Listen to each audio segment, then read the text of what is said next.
immerse yourself into the world of Creepy Man.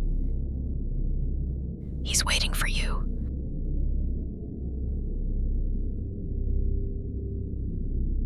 You don't need to know my name, but you need to know this story, especially if you've ever had the urge to explore an abandoned place.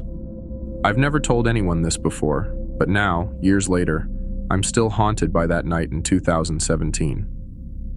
My friends David, Mark, and I were stupid teenagers looking for a thrill, but what we found inside the Elm Creek Health Facility was far more than we bargained for. This isn't some urban legend. This happened to us, and I was the only one who made it out. It started as just another Friday night. David, Mark, and I had been exploring abandoned buildings for a while. Churches, old malls, even crack houses. Most of the time, we were drunk or stoned, acting like fools while recording our escapades with a cheap handheld camera. We thought we were invincible, but that night, it felt different. There was this unease in the air, like the world was warning us.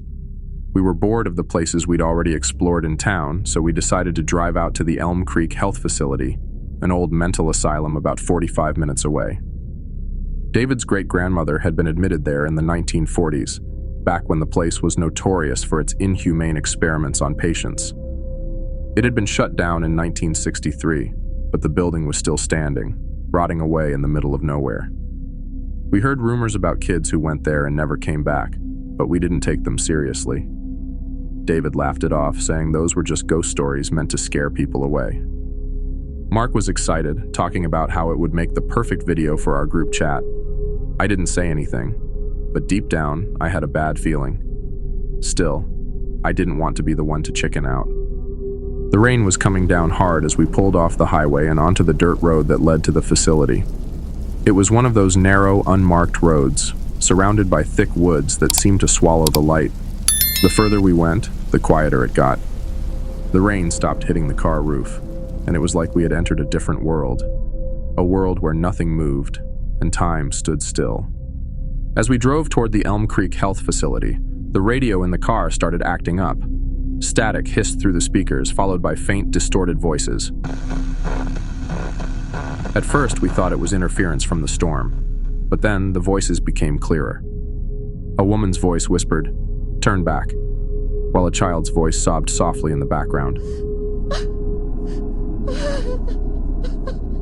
David tried to turn the radio off, but it wouldn't stop. The voices grew louder, overlapping in a cacophony of screams and whispers until David ripped the wires out. Silence filled the car, but the air was heavy with dread. As we approached the facility, we saw a figure standing. It was an old man, his face hidden beneath the brim of a soaked hat. He didn't move as we stopped the car. Mark rolled down his window and called out to him. "Hey, do you know how we can get in?" The man raised a finger and pointed to the woods without saying a word.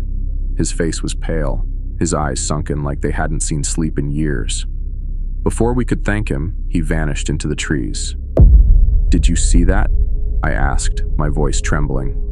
David laughed nervously. "Just some weirdo. Let's go." When we got to the facility's gate, it was locked, so we parked the car and decided to walk the rest of the way. The building loomed ahead of us, taller than I had imagined, with boarded-up windows and rusted metal doors. Mark handed me a flashlight and we started toward the entrance. That's when we first heard it, a voice, distant but clear, calling out to us from the shadows. "Are you guys exploring too?" The voice was strange, like it was muffled by the rain or the trees. We couldn't see who it was, but Mark shouted back, asking where they were. There was no answer, just silence. We figured it was another group of explorers, maybe playing a prank on us, so we kept going. We found a window that wasn't boarded up and climbed through. Inside, the air was damp and foul, like something had been rotting for decades. The place was a mess, graffiti on the walls, broken furniture, medical equipment scattered across the floor. It felt like the kind of place where bad things had happened, and worse things could still happen. One of the rooms we entered had walls covered in old, faded photographs. Each photo was of patients staring blankly at the camera, their faces eerily identical. As Mark flipped through a dusty file cabinet, we heard it, a faint giggle, then another. The sound grew louder, echoing around us. The photographs on the walls began to peel and fall to the floor one by one, revealing words scrawled underneath. laugh with us. We wandered the halls for a while, calling out to anyone who might be there, but we didn't get any response. It was just the three of us in that huge, empty building, or at least, that's what we thought. Mark suggested we split up to cover more ground, to see if we could find the room where they did the experiments. I didn't want to, but before I could say anything, they were already heading off in different directions. While exploring alone, I found a door at the end of a hallway that wasn't on the map Mark had brought. The door was old and warped, with strange symbols carved into its surface. When I tried the handle, it felt unnaturally cold, almost burning my hand. Suddenly, a loud bang echoed from the other side, followed by a child's laughter. My instincts screamed at me to run, but curiosity won. I opened the door, revealing only an empty room, but as I turned to leave, the door slammed shut behind me, and I felt a presence breathing down my neck. I stayed on the main floor, checking room after room, trying to stay calm. But the deeper I went into the building, the more uneasy I felt, like something was watching me. Every now and then, I thought I heard footsteps behind me, but when I turned around, there was nothing there, just the empty hallway. After what felt like an eternity, I decided to head back to where we split up. But when I got there, Mark was standing in the hallway, his back turned to me, not moving. I called out to him, telling him this wasn't the time for jokes, but he didn't respond. That's when I realized this wasn't Mark. He turned around and I froze. It was me. The thing standing in front of me had my face, but its eyes were black, completely void of life. And then it smiled. A twisted, inhuman smile that made my blood run cold. "Are you lost, Jason?" it asked, mimicking my voice. I couldn't move, couldn't breathe. I backed away slowly, trying to keep my distance, but the thing kept talking. "They don't let you leave, Jason. Not like David's great-grandmother." My heart was pounding in my chest as I turned and bolted for the stairs. I didn't care about finding the others. I just needed to get out.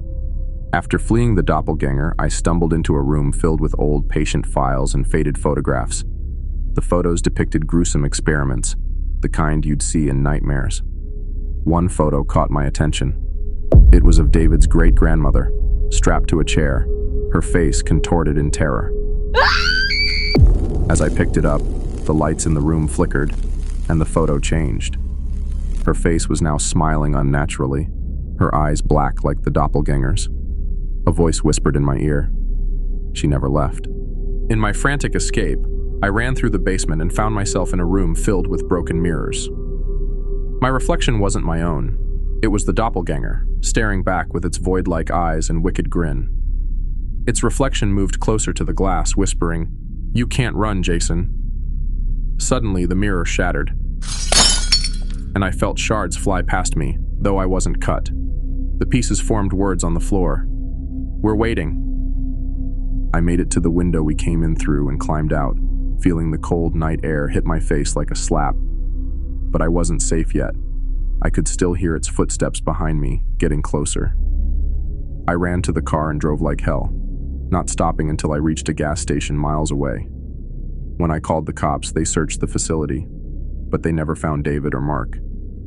They're still missing to this day, and every night since then, I've dreamed of that place, of the doppelganger. It's like it's still waiting for me. So if you ever find yourself on that dirt road leading to the Elm Creek Health Facility, remember this: they don't let you leave. And that's the end of my story, but I know I'm not the only one who's been through something like this. If you've experienced something strange, terrifying, or even unexplainable in your life, or maybe you've heard a story from someone close to you, I want to hear it. Send in your stories, and who knows, it might just end up in one of our videos.